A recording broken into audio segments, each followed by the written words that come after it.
Kita beli gorengan, bungkusnya tuh artikel majalah, cara cepat mencari uang dengan menjual sate gagak satu tusuk 1,5 juta. Makhluk-makhluk itu turun, perasaan rame lah. Tapi baris. Dan duitnya pada waktu itu memang asli. Saya kasihin ke Asep masukin duitnya di karung. Saya tumpahin kan, Mang. Itu isinya sejenis daun nangka lah. Saya lihat ada yang bawa semacam biji kecil, tapi gedenya tuh di bawah kacang hijau. Lalu sama Aki itu dilihat, itu katanya buat pengasihan, kekebalan dan lain-lain. Nah itu langsung dicoba dan memang kita kebal. Dicoba. Pakai apa, silet? Di komplek kuburan keramat, malam terasa sepi. Asap dupa naik mengepul ke langit yang tinggi. Tusuk sate gagak diputar di atas bara panas. Api menyala mengeluarkan aroma wangi yang khas. Wahai sosok tak kasat mata, penghuni makam, belilah sate gagak ini dengan harta yang nyata. Dagangannya laris dan uang datang terus-menerus. Tanpa tahu petaka yang menunggu kerabat Mas Agus.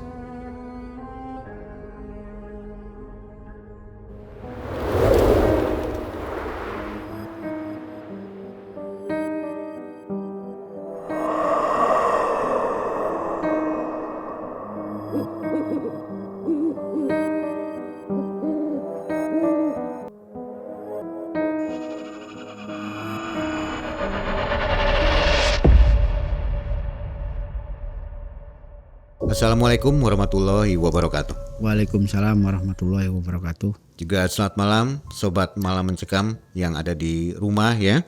Juga yang ada di jalan yang baru pulang kantor, apa kabar? Mudah-mudahan semua selalu dalam keadaan sehat walafiat. Amin. Sobat, hari ini seperti biasa, hampir setiap malam Malam Mencekam selalu hadir menemani sobat semua. Ada narasumber namanya Mas Agus. Apa kabar Mas Agus? Sehat, Mang. Sehat ya? Sehat. Terima kasih Mas Agus sudah mau berbagi kisah di Malam Mencekam. Ini ceritanya atau pengalaman tahun 2000 ya? Tahun 2000. 25 tahun yang lalu, udah lama juga. Ya. Jadi Mas Agus nyoba-nyoba cari kekayaan lewat jual sate gagak ya? Ya sebenarnya sih bukan coba-coba nyari, tapi Iseng-iseng? ya iseng, tapi mengalir itu kejadiannya nggak direncanakan gitu. Tiba-tiba begitu? Tiba-tiba karena satu tongkrongan sama temen. Jadi tujuannya itu apa? Mau cari uang apa ini? Uang bayar utang atau gimana? Bukan. Cari uang karena waktu itu kerjaan tuh susah, dan salah satu teman saya itu sudah berkeluarga. Tujuannya ya gimana cari duit dengan cepat, banyak, instan. Itu saja sih. Oke. Di sini ada pesan moralnya bahwa melakukan pesugihan ini berbahaya juga ya. Iya, Mang. Berbahaya. Menjual sate gagak ini bisa hilang ingatan juga ya. Iya, depresi. Oke, jadi sobat hati-hati. Makanya yang belum tahu kita coba dengarkan kisah dari Mas Agus ini. Kegiatan apa Mas Agus? Saya pialang saham, Pak. Wih, luar biasa. Gimana ya, profit terus ya? Ya dengan pembacaan fundamental dan lain-lainnya, insya Allah sih profit Ya? Karena saya udah lama juga. Oke, baik. Sobat yang suka main-main candlestick ya, boleh nih nanti ngobrol dengan Mas Agus. Ya. Oke, Malam Mencekam. Semakin malam semakin mencekam. Ini dia Mas Agus.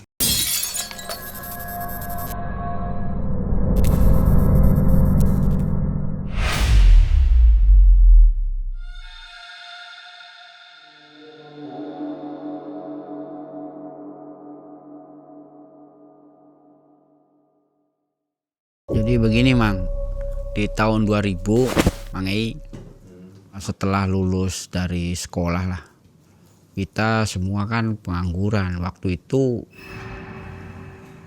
zamannya susah nyari kerjaan ya. Susah nyari kerjaan.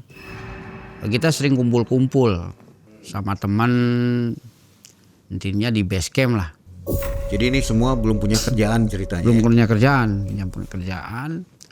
Kita di base camp sering kumpul. Setiap malam ya ngebahasnya masalah kerjaan, masalah gimana masa depan. Jadi ada salah satu teman saya, sebutlah Asep Mang, karena nama ini sudah disamarkan. Jadi si Asep tuh pernah bercerita gini, Mas, gimana ya? Ini saya punya tanggungan katanya. Punya tanggungan, punya istri, kerjaan susah. Ya kata saya, gimana ya? Ya gimana caranya kita cari duit cepat, instan, banyak gitu loh. Saya nggak tahu kalau begitu sih. Teman-teman ketawa nih. Wah kamu itu katanya. Makanya jangan nikah dulu. Beberapa hari itu ya masih nggak ketemu. Tapi kita masih sering kumpul lagi. Sering kumpul sama teman-teman saya tuh. Ya membahasnya bolak-balik itu. Sambil ngopi, sambil makan gorengan. Lalu suatu saat tuh kita beli gorengan. Bungkusnya tuh artikel majalah yang memuat bahwa cara cepat mencari uang dengan menjual sate gagak di kuburan kuno atau hutan yang angker. Majalah nih ya. Majalah Itu masih ramai ya. Iya, tahun itu masih ramai. Akhirnya saya baca tuh Mang. Waduh persyaratannya begini, tapi ini nggak ada tumbalnya kata saya kan. Jadi setelah saya baca di majalah itu, lalu saya bilang sebutlah nama Asep Mang, namanya sudah disamarkan. Si Asep ini saya tunjukin nih, yang ini aja kata dia. Dia ketawa, bener enggak? Ya bener kalau kamu berani sih, tapi saya harus cari orang yang bisa mengarahkan kata saya. Karena ini bahaya nih, tetap aja kalau kita lakuin sendiri. Kalau kita lakukan sendiri, ya saya kata orang tuh nggak bener gitu. Kalau nggak ada gurunya tuh bakal nggak bener. Ya sudah katanya. Kita sepakat nggak? Saya bilang ke Asep nih. Ya sepakat. Hanya berdua nih. Iya. Yang lain nggak ikut. Yang lain nggak ikut. Yang lain nih dianggapnya kita ngomong apalah nggak didengar gitu loh Bang.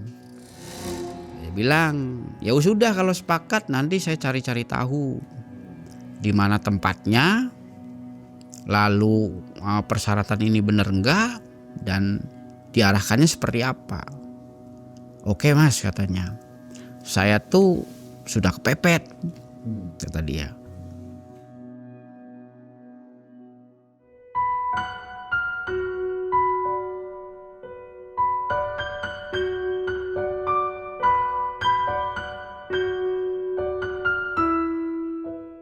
Saya tuh dulu sebelumnya pernah melakukan tirakat, pernah melakukan puasa mutih dan lain-lain. Artinya kemungkinan saya punya dasar. Jadi saya nggak takut gitu loh Mang. Nggak takut istilahnya digaib. Tapi justru saya menyaksikan teman saya ini. Cuman saya tanya sekali lagi, teman saya tuh sudah siap. Siap nggak? Siap. Tekad bulat, oke. Nah, akhirnya saya hubungin teman yang masih ada di daerah Jawa Barat. Saya bilang, saya suka di hutan yang angker. Mas, mau ngapain? Ya saya mau melakukan sesuatu aja. Ada katanya di hutan yang angker masih di daerah Jawa Barat. Di alas itu kuncen, tapi dia nggak tahu itu kuncen apa. Ya kata saya bilang, sebut saja namanya si Rudi.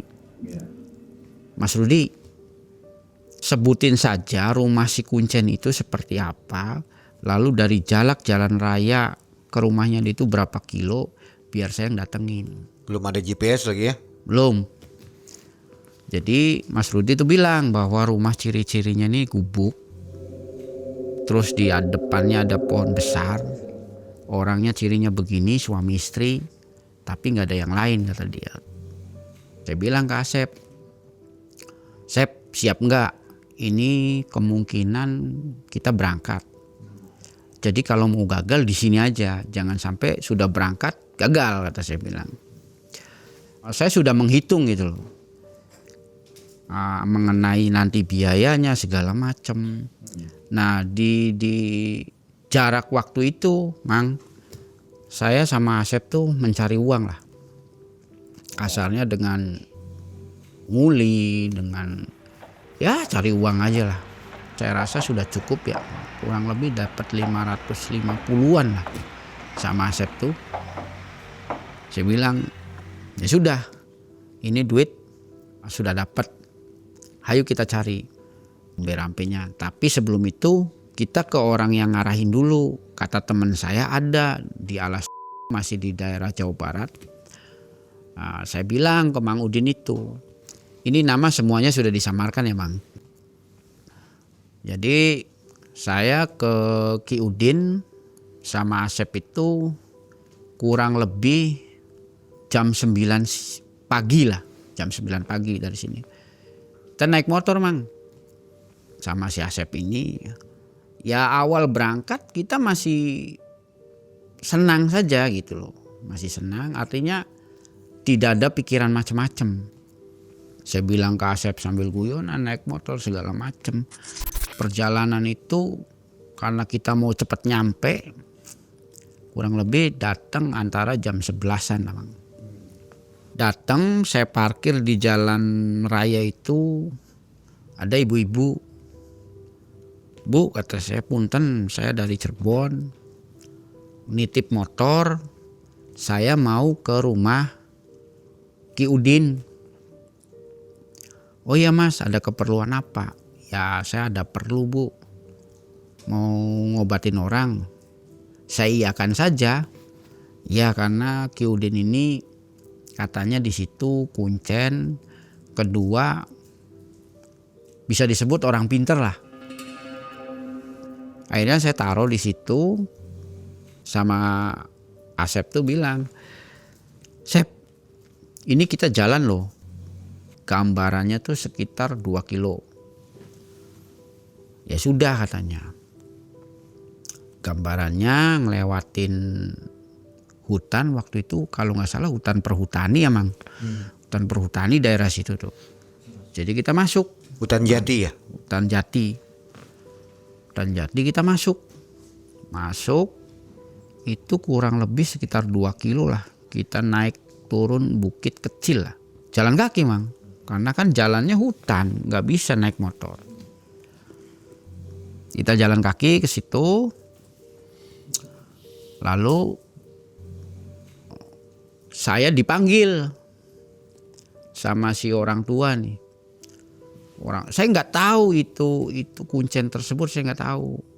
Ya padahal menurut saya kalau nggak salah jaraknya masih sekitar 200 meter lagi. 200 sampai 300 meter lah. Saya dipanggil, Mas ini Mas. Sampean dari mana? Dari Cirebon. Karena itu kakek-kakek ya, pakai kolor.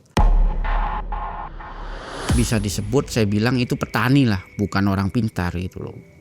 Saya dari Cirebon ada keperluan sama Ki Udin. Rumahnya di mana? Ya, si Ki Udin itu ngomong ke saya, emang keperluannya apa? Ya ada perlu saja, sangat penting kata saya. Lalu ngobrol di situ sebentar, sekarang 10 menit lah. Dia tunjukin tuh rumahnya. Itu rumah gubuk itu katanya. Nanti ada nenek, kamu ke situ aja, itu rumah Ki Udin. Saya berangkat kan sama Asep. Ayo Sep, itu bentar lagi, dikit lagi. Nah, ketika masuk, saya ketok. Punten, Assalamualaikum. Datanglah nenek-nenek. Kalau nggak salah pakai bahasa Sunda deh. Kumajang. Ini nek kata saya dari jauh tamu mau ketemu sama Ki Udin, ada keperluan apa? Ya mau ngobrol aja, saya bilang gitu, karena saya rasa saya nggak mau juga banyak tahu orang gitu kan. Dan si Asep ini selalu di belakang saya. Nah, habis itu, bentar ya kata nenek, minumnya teh anget aja ya, nggak ada apa-apa. Ya nek nggak apa-apa, tunggu sebentar. Sekitar 10 menit lah, si Aki itu datang. Saya kaget kan, Mang. Kagetnya kenapa? Ternyata si kakek itu tuh orang yang tadi saya temuin di hutan itu. Yang tadinya orang itu pakai celana pendek, pakai baju kaos oblong, pakai topi koboi. Itu ya memang saya nggak nyangka aja ternyata orang itu. Tapi setelah dia masuk di rumah itu tuh nemuin saya tuh sudah beda. Dia pakai kopiah hitam, pakai sarung, pakai batik.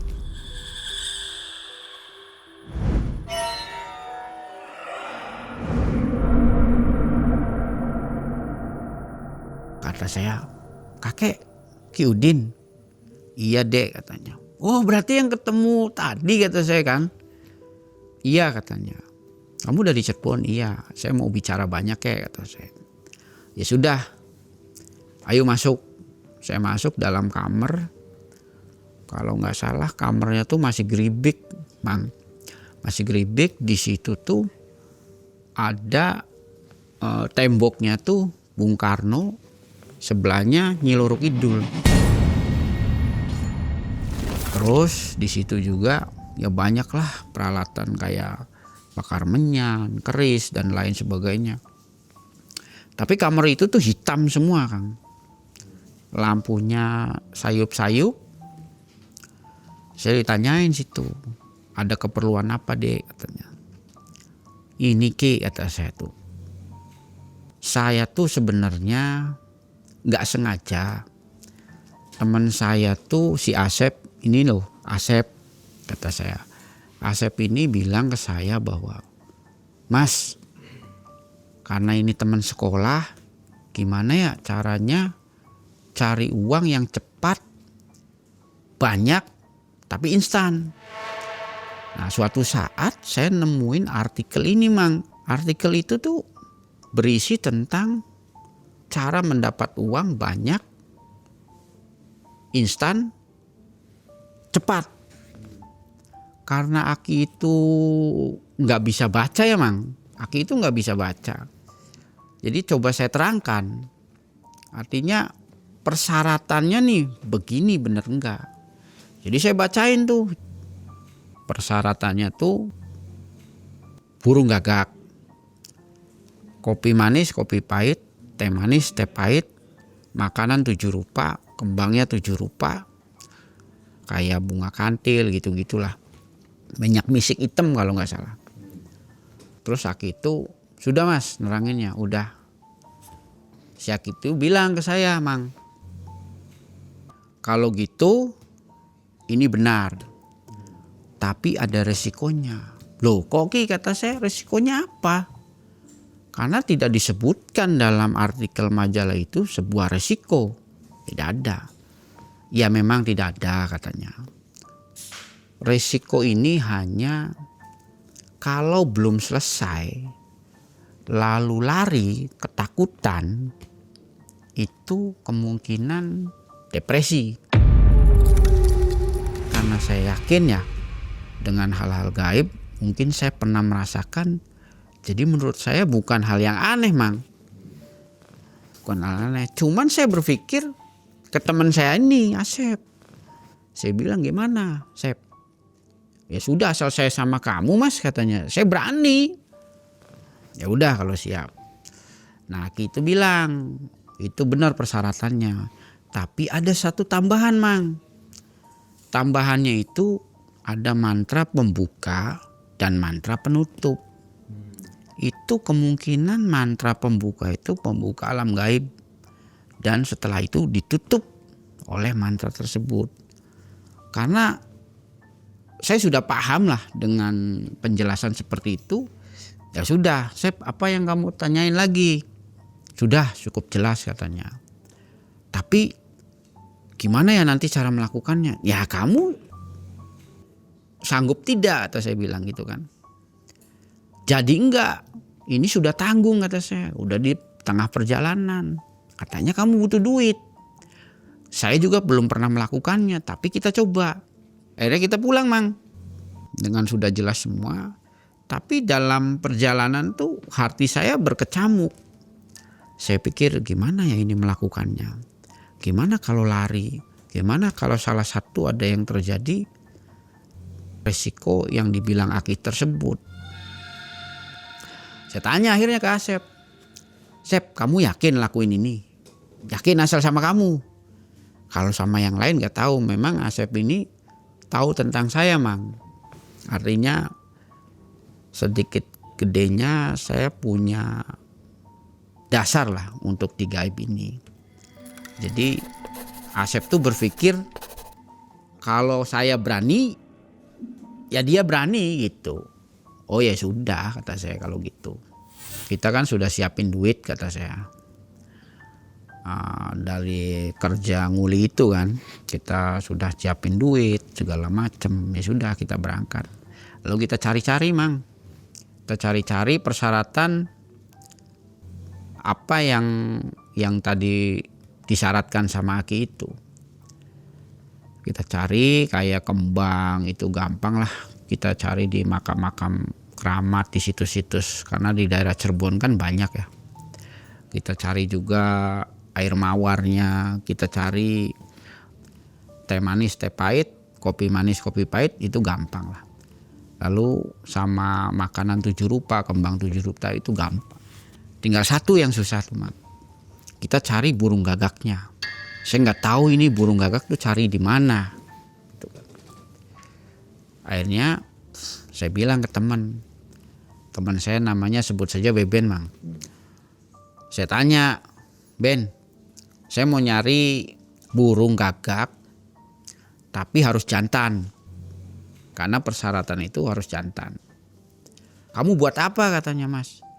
Ya saya bilang buat koleksi aja. Loh burung ini kan paling dihindari. Karena ngeri katanya. Kamu malah cari ya buat koleksi aja. Karena saya gak mau tahu juga orang-orang ya. Ya sudah nanti saya cariin.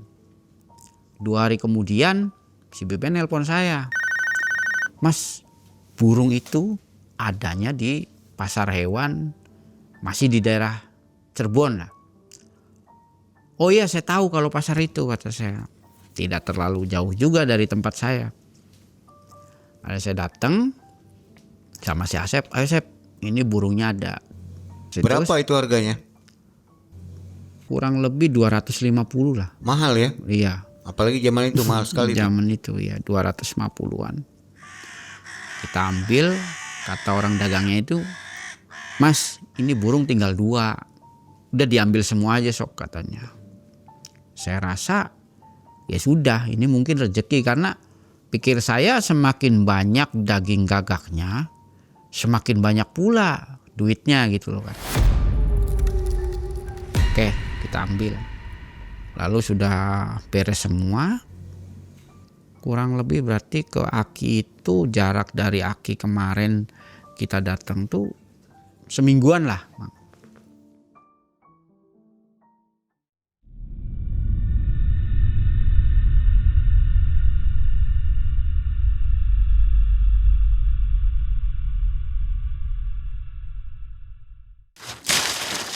Mang Ai, itu topinya bagus sih. Malah mencekam. Mau pakai? Mau pak? Boleh. Buat saya ya Mang Ai. Bawa pulang. Boleh nggak? Coba pakai.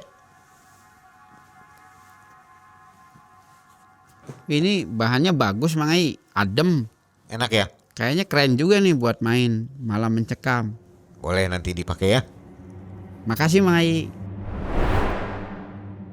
Kita bawa ransel, sudah lengkap semuanya. Naik motor lagi saya ke sana. Tapi saya tuh dalam perjalanan itu tuh saya sih pikirannya masih berkecamuk, tapi Asep ini tidak. diam saja. Maksud saya ini anak nih gimana gitu, apa mau ikut-ikut aja, apa nantinya batal atau gimana. Tapi dalam sepanjang perjalanan dia nggak banyak tanya sih Mang. Kata saya, Sep, sekali lagi kamu udah yakin? Yakin, asal Mas yang dampingin saya. Oke kalau gitu. Nah di situ tuh kita sudah sepakat Mang. Jadi kita tuh maunya satu paket. Artinya tangan kita tuh harus ditali, harus diborgol gitu loh. Jadi kata Asep, katanya Mas, kalau sama situ saya nggak takut, tapi saya minta diborgol. Jadi kalau situ lari, saya lari, ikut ke bawah kan. Kalau saya lari, Mas juga ke bawah. Oh ya sudah kalau maunya begitu. Jadi memang waktu itu sebelumnya kita sudah main ke rumah teman, yang teman itu pensiunan aparat, punya borgol yang sudah nggak dipakai lah. Itu kadang jadi kuncinya, kadang enggak gitu kan. Kita pinjem Mang. Sesampainya di Aki itu saya ngomong, Ki, ini barang udah siap semua, tidak ada satupun yang tertinggal atau tidak dibawa, kata saya. Karena perlengkapannya kan saya sudah catetin Mang. Jadi total habis berapa tuh? 550-an lah saya waktu itu, 550-an. Lalu saya ke Aki itu Kamis malam Jumat, karena memang harinya ditentukannya itu. Saya nyampe tuh jam 2-an. Jam 2-an kita ngobrol-ngobrol dulu sama Aki. Aki bilang, kamu mau terusin nggak? Saya terus, Ki, kata saya bilang gitu. Ya sudah. Akhirnya sama Aki itu dilihat barang-barang saya. Oh ini cukup lengkap katanya. Terus sama si Aki itu ditambahin telur angsa yang gede itu loh Bang. Telur angsa. Ini satu karena harus pakai ini kata dia. Terus saya diajarin mantranya karena saya kalau ini nggak hafal Ki. Karena mantranya itu kejawen. Ya udah kalau begitu dicatat aja. Kita nyatet segala macam. Jadi persiapan itu memang sudah matang Bang. Udah dicatat segala macam. Ya sudah berangkat. Berangkat kita tuh jam 11 ya malam. Saya bilang ke Aki, Ki, kita nih sebenarnya benar-benar apa ya, ini tuh iseng mencoba, dan kejadiannya memang nggak direncanakan. Jadi saya minta Aki tolong diantar titiknya di mana tempatnya. Oke kata Aki bilang. Tapi si Aki itu nggak minta loh Mang. Maksudnya nanti kalau berhasil minta sekian. Dia bahasanya ya sudah, saya hanya membantu gitu loh, memfasilitasi. Setelah itu dipilihlah di situ tuh kalau nggak salah ada kuburan tua. Kuburan tua zaman kolonial lah atau zaman penjajahan. Tapi sudah jelek kuburan itu.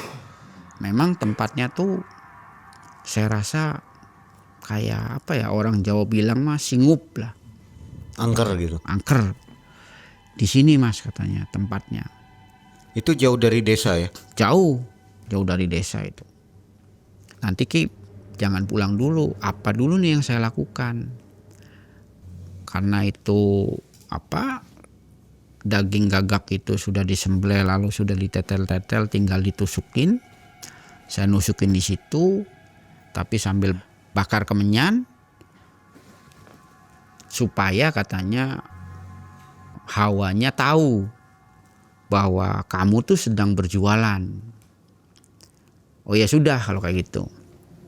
Lalu sekitar jam 11.25 si Aki itu pulang Mas, karena saya sudah tahu semua.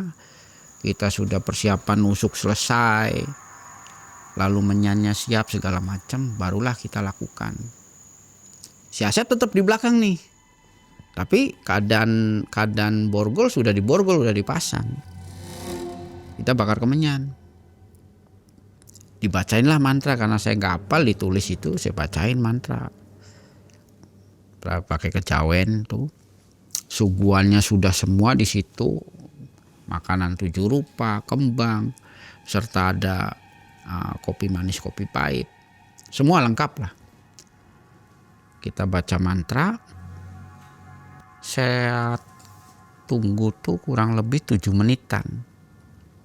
Itu ada fenomena alam yang saya rasa itu nggak biasa gitu. Jadi tempat saya sama si Asep ini sama si Panggangan, lalu siapin karung buat wadah duit, itu terjadi angin kenceng. Angin tuh kenceng, tapi herannya adanya di atas kepala saya aja sama Asep ini. Si Asep tempat duil-duil saya. Ya mungkin inilah pembuka gaibnya. Tapi saya sama Asep nih jauh-jauh sebelum itu sudah bagi tugas, Mang.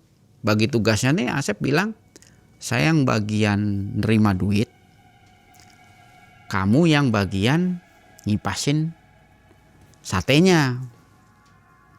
Ya sudah, kata saya. Saya mungkin bakar-bakar kecil-kecil gitu kan. Nah setelah itu angin hilang lalu mendadak sunyi. Saya jual sate itu, dalam hati saya itu 1 tusuk 1,5 juta. Saya rasa supaya dapat duitnya banyak. Punya berapa tusuk? Kurang lebih sekitar 30-35an lah. Saya bakar, lalu datang, karena saya posisinya kan gini, Mang. Teman saya juga gini, maksudnya sih supaya tidak melihat. Karena yang disarankan Aki sebut, kamu jangan melihat wujudnya. Ya memang masuk akal, kata saya, kalau melihat wujudnya ya mungkin kita lari. Jadi yang kelihatan tuh model kaki sampai paling seginilah. Saya lihat gitu. Makhluk-makhluk itu turun, perasaan rame lah. Tapi baris.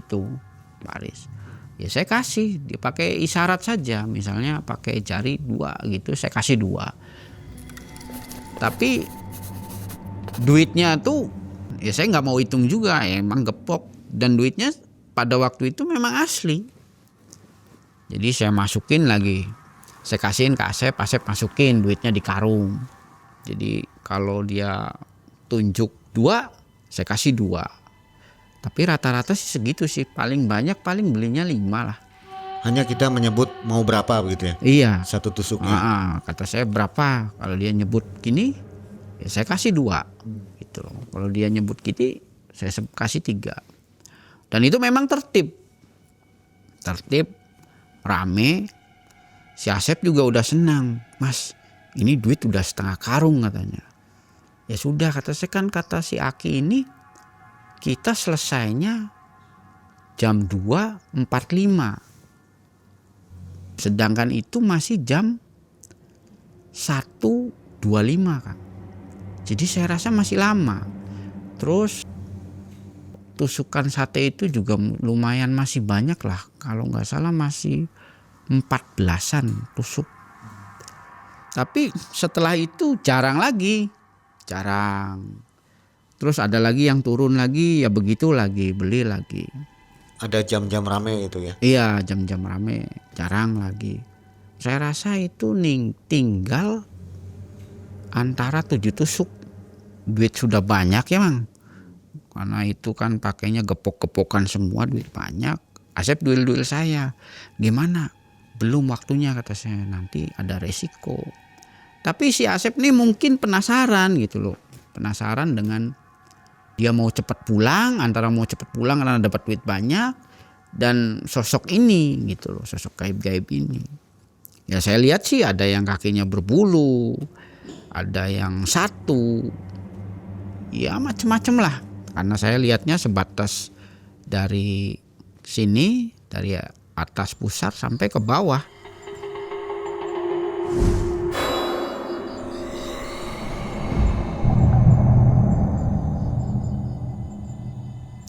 Mungkin Asep ngeliat Mang, ngeliat karena mungkin dia nggak sabar karena waktu itu memang terasa lama, kok nggak kelar-kelar gitu kan. Acuannya dari si Ki Udin ini karena sudah dikasih tahu. Itu pakai teriak-teriak nggak, sate begitu? Enggak. Diem aja. Diam aja karena itu sudah dibuka mantra pembukanya Mang. Jadi otomatis mungkin alam itu terbuka ke alam manusia. Kurang lebih 7 lagi si Asep lihat dia teriak, lari kan Asep. Saya kan kegeret-geret gitu, nanti lari, tapi dia nggak ngindahin, ikut lari saya. Jadi semua ketinggal. Ngelihat apa dia? Katanya makhluk gede, tinggi, terus badannya berbulu, matanya merah, ngajak salaman. Tapi posisi dia tuh duduk, si Asep berdiri gini, jadi kan ngeliat Mang.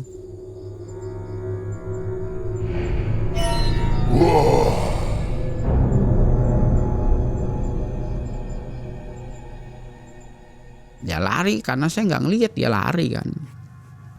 Lari sampai pada kita disendang lah, sendang kecil lah. Artinya itu ada mata air, kejeblus kita ke situ. Barulah berhenti di dalam pelarian itu. Tenang Sep, tenang. Kan kamu sama saya, kata saya tuh. Tenang. Tapi posisi Asep itu sudah diam aja. Saya nggak paham. Akhirnya borgol saya buka. Ya sudah kalau begini, kata saya tuh. Itu jam 2.50-an lah. Jadi uang ditinggalkan juga? Ya ditinggal semua gitu. Orang kita kegeret-geret, boro-boro mikirin itu. Tapi Asep tuh diem aja. Sudah tidak punya ekspresi wajahnya. Pucat. Saya laporan dulu ke Ki Udin ini. Ki, kata saya, ini gimana ya, teman saya lari. Waduh, berarti kamu gagal katanya. Dan nanti ya paling yang kena ini teman kamu si Asep ini. Kalau kamu kan enggak. Iya, kalau saya masih biasa aja, kata saya. Tapi saya masih kepikiran duit yang setengah karung itu gitu loh. Gimana ya caranya? Saya mau pulang. Asep sudah tidak bisa berdialog, kata saya. Gimana? Saya pulang pasti dimarahin ibunya. Karena saya termasuknya orang deket lah, karena rumahnya dia tuh jadi base camp kita. Jadi kan ibunya tahu kalau Asep mainnya sama saya segala macem. Caranya gimana ya, kata saya. Tapi di sisi lain terbesit saya mau melihat gitu loh.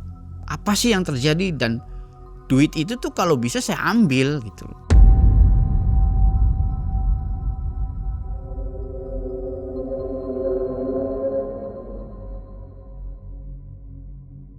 Jam 7 pagi saya nggak bilang ke Aki, nggak bilang ke Asep, cuman saya bilang, Ki, ini titip teman saya di sini. Saya mau pergi dulu, ada yang ketinggal, kata saya. Saya ke situ kan Bang, sendirian. Kalau saya sudah tanggung, ini sudah tanggung gitu loh. Jam 7 ke situ saya datang, semuanya berantakan Bang. Dari pembakaran segala macam itu sudah berantakan. Dan banyak jejak-jejak. Ya mungkin jejaknya saya sama Asep, mungkin yang lain juga, tapi banyak jejak-jejak yang sudah nggak karuan lah. Yang saya incar tuh karung itu, karena saya tahu itu isinya duit, gitu loh. Saya liatin semua, udah nggak ada yang berarti. Saya ambil tuh karung, saya tumpahin kan Mang. Nah, itu isinya sejenis daun nangka lah. Padahal kok waktu malam itu duit, kenapa ini daun? Tapi ada salah satu daun yang waktu itu banyak semut gitu loh. Dan salah satunya ada ratunya. Di semut itu saya lihat ada yang bawa semacam biji kecil, tapi gedenya tuh di bawah kacang hijau, warnanya putih.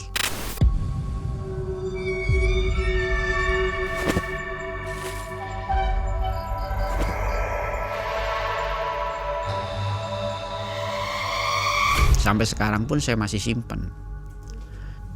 Jadi, Ada itu? Ada fotonya ya? Ada fotonya. Itu kebetulan saya lagi nggak bawa ya. Nanti kita tayangkan boleh ya? Boleh. Ada fotonya itu kecil. Itu mustika tuh ya? Kalau Kemungkinan Mang, kemungkinan mustika. Saya ambil, terus saya laporan ke Aki. Ki, kata saya, kok duit itu jadi daun? Ya karena kamu tidak berhasil katanya. Kalau selamat saja sudah mending. Terus kamu dikasih apa? Biasanya ada oleh-oleh dari alam sana itu buat cenderamata untuk yang melakukan ini. Saya bilang ini.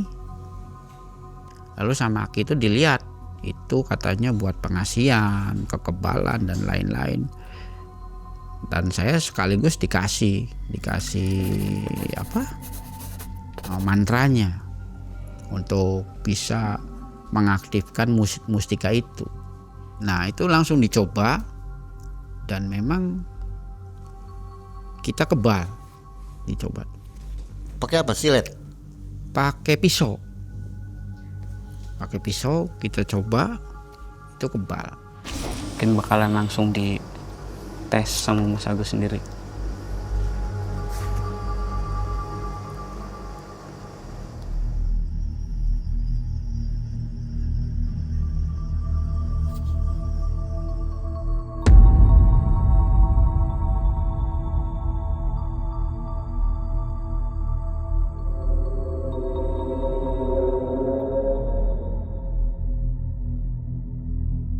Ya sudah, berarti ini yang kamu dapatin, kata Ki Udin kan. Saya pulang karena asal saya kantongin aja yang mustika itu. Saya berpikirnya ini Asep gimana? Kalau tusuk satenya masih ada satenya? Sudah tidak ada semua, sudah berantakan, sudah tidak ada. Tidak ada berbekas apapun. Daging gagaknya nggak ada. Saya bawa pulang, Asep ketika bonceng itu termenung. Asep tuh kadang-kadang dia nyanyi tapi nggak jelas, kayak kayak gitu. Jadi apa ya, kata saya, ini saya alasannya apa sama orang tua kan. Tapi nggak ngamuk-ngamuk juga sih. Ini saya bilang ke ibunya, udah dateng, saya bilang, Bu, saya habis main capek, ini saya anterin Asepnya. Oh ya udah, saya mau mandi ya Bu. Ya ibu itu belum tahu, ibunya Asep itu. Saya datang tuh berarti antara jam 10 ya. Jam 10, jam 2 siang itu ibunya ke rumah saya. Mas, itu Asep kenapa? Loh, kenapa apanya Bu? Kata saya. Itu piring katanya, piring-piring tuh dimasukin ke sumur. Saya nggak tahu, kata saya tuh. Terus dia ngejar-ngejar kucing katanya. Kucing itu dibilang sayang. Jadi kayak ngelihat cewek dia tuh. Terus kadang diem aja katanya. Kenapa ini? Kamu diajarin mabok kecubung? Gak tahu Bu, soalnya kata saya Asep tuh di sana main sama temen. Sayanya ditinggal, kata saya. Saya bilang begitu aja. Karena ya saya takut juga Mang. Artinya saya takut disalahin gitu loh. Ya, berbagai macam pikiran kalut kan. Saya ini gimana ini nih Asep tuh. Terus akhirnya tahu si ibunya tuh, karena itu bukan mabuk kecubung, 3 hari nggak sembuh.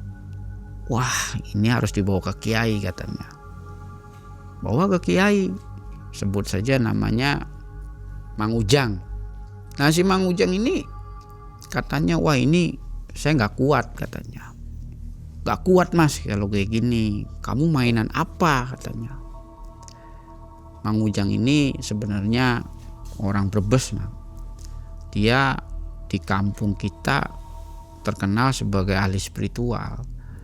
Tapi ketika dihadapkan dengan posisi Asep teman saya yang seperti itu, dia nggak kuat.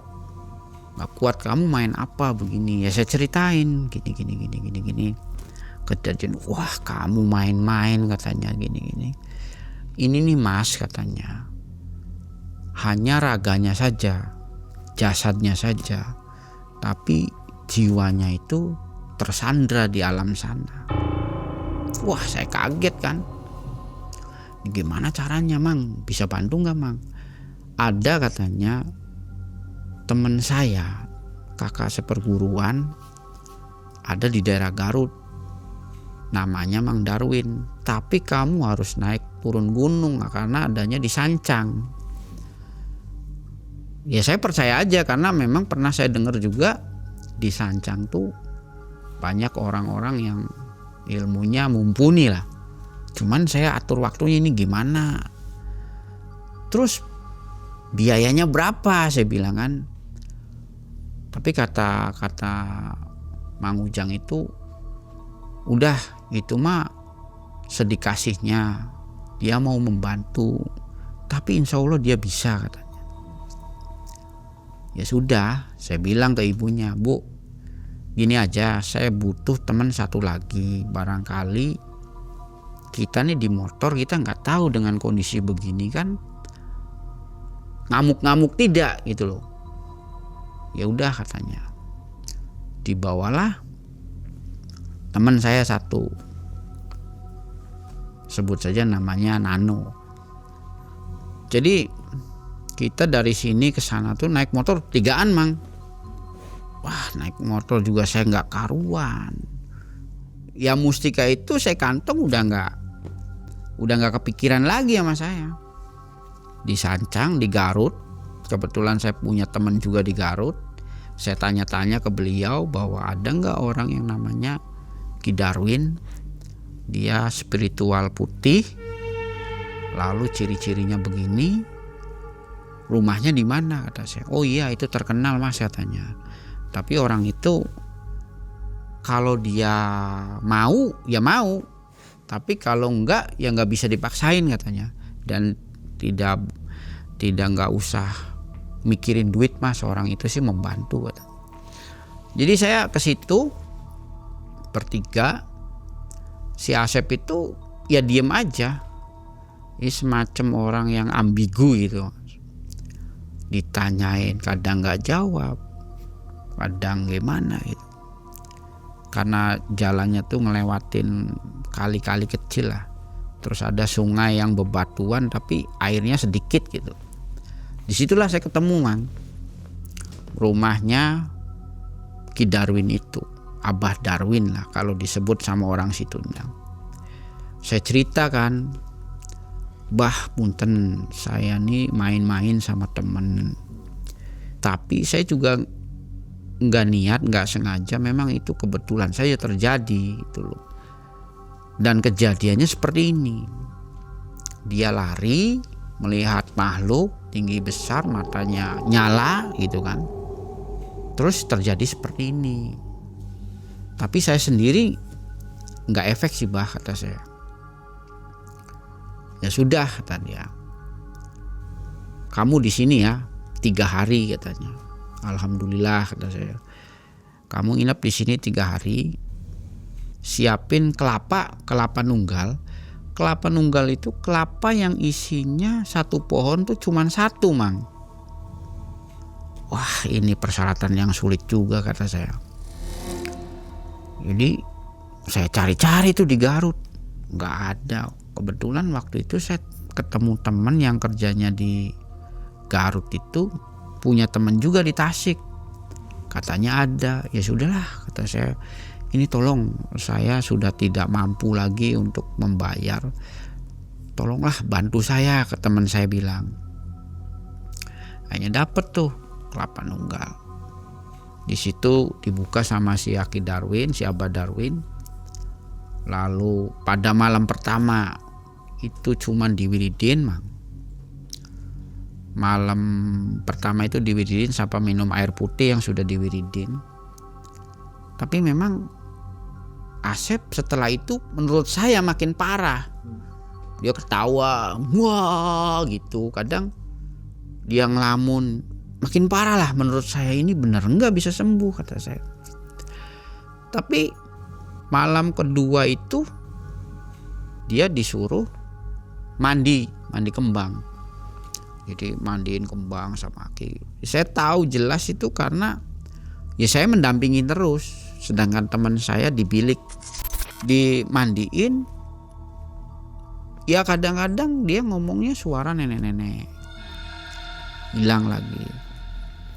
Lalu malam yang terakhir itu disuruh minum kelapa nunggal itu. Setelah itu Asep sekitar 8 jam itu nggak sadar, man. Setelah minum kelapa nunggal nggak sadar aja ada. Kata saya, ini gimana orang tuh ya? Kata saya, bah Ki, ini orang gimana? Mati kata saya. Enggak katanya, ini sedang proses. Ya sudah, saya tungguin aja. Kurang lebih jam 9-an Asep bangun. Sadar, ya sadar. Tapi kayak masih pelanga-pelongo. Lalu saya tanyain, karena saya rasa itu dia sudah mulai berdialog, sudah bisa lah. Sep, kata saya tuh, selama ini nih apa yang kamu rasain? Gak tahu mas. Semenjak kejadian itu saya tuh merasa kayak dibawa jalan-jalan. Jadi dia sudah lupa habis kejadian ritual jual gagak itu, ya sudah lupa sananya. Serasa dia dibawa jalan-jalan aja, dia nggak sadar gitu. Bah, ini benar udah sembuh, benar. Kamu jangan lakukan lagi ya. Ya sudah. Terus saya tuh ngasih duit tuh ke Abah itu kalau nggak salah mah 70.000 lah. 70.000 itu di amplop, karena saya ngasihnya malu ya. Jadi saya kasih, bah punten ini seadanya, saya nggak punya lagi. Iya mas katanya, situ jangan lagi-lagi ya melakukan yang seperti ini. Saya akuin lah bah, karena kita tuh masih muda, masih labil.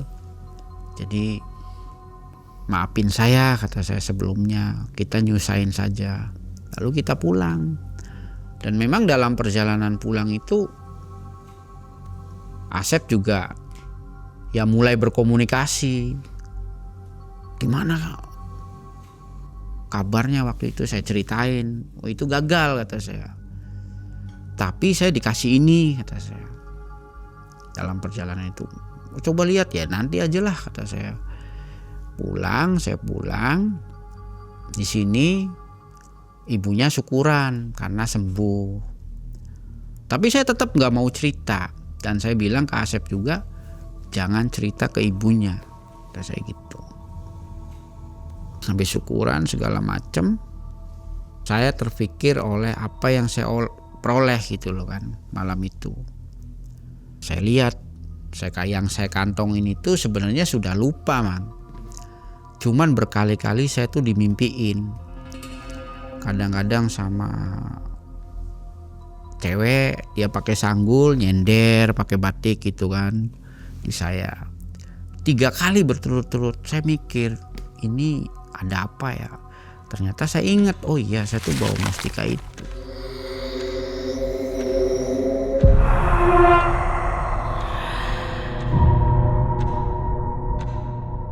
Tapi dalam hati saya masih ragu gitu loh. Ini kata si Ki Udin itu mustika, tapi saya ragu. Jadi mustika itu saya buntel pakai kertas tisu, rangkap 2-3. Saya mikir semut kan bisa bawa apa aja mang. Barangkali itu sintetis dan lain-lain kan. Jadi coba saya bakar, saya bengket, saya bakar. Pakai tisu kan. Kalau itu sintetis atau plastik atau apapun, itu pasti lumer, meleleh. Tapi ketika saya bakar, yang terjadi itu hitam di mustika itu, yang tadinya bening hitam.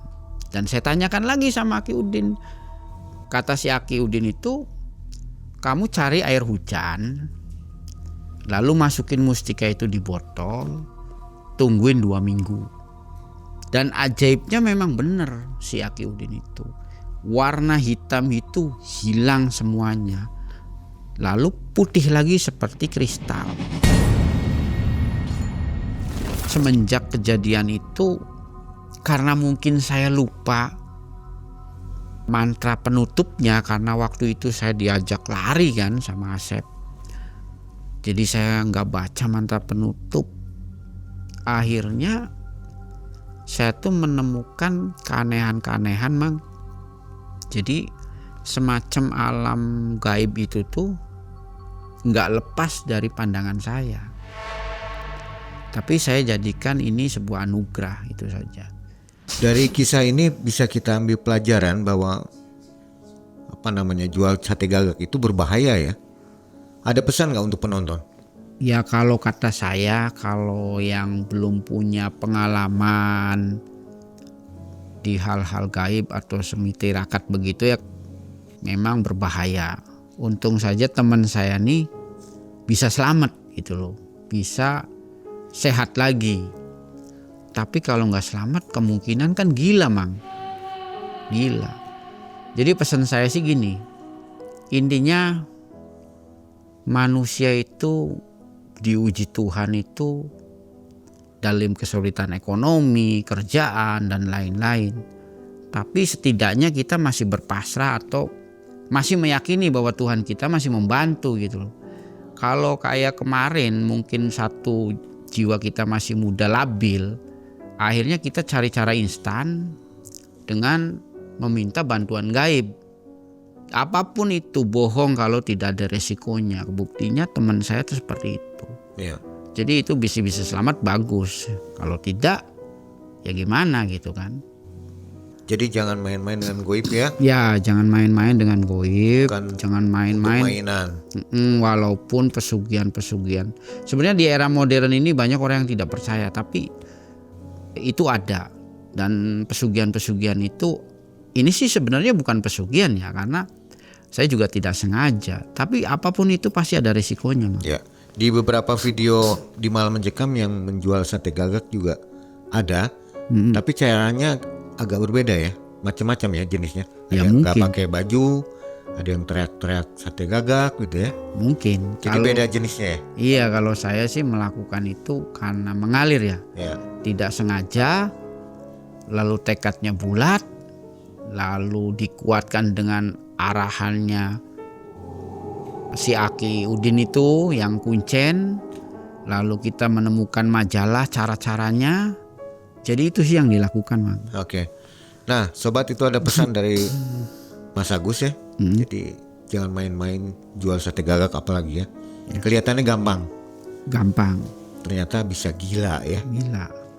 Tapi saya nggak tahu itu kalau memang lulus itu Berhasil. jadi berhasil jadi duit. Lalu yang terjadi sama nasib kita gimana juga saya nggak tahu. Belum tahu ya. Belum tahu. Dapat uangnya belum tahu. belum hasil- tahu. efeknya. Mungkin saya masih disayang sama Tuhan. Oke, digagalkan. Jadi, digagalkan sama Tuhan. Saat hidup sedang lapar harapan, ritual membawanya menjual sate gagak, menukar rasa takut dengan karung uang. Namun saat pembeli gaib menampakkan wujudnya, temannya memilih untuk lari. Karung itu berubah menjadi daun.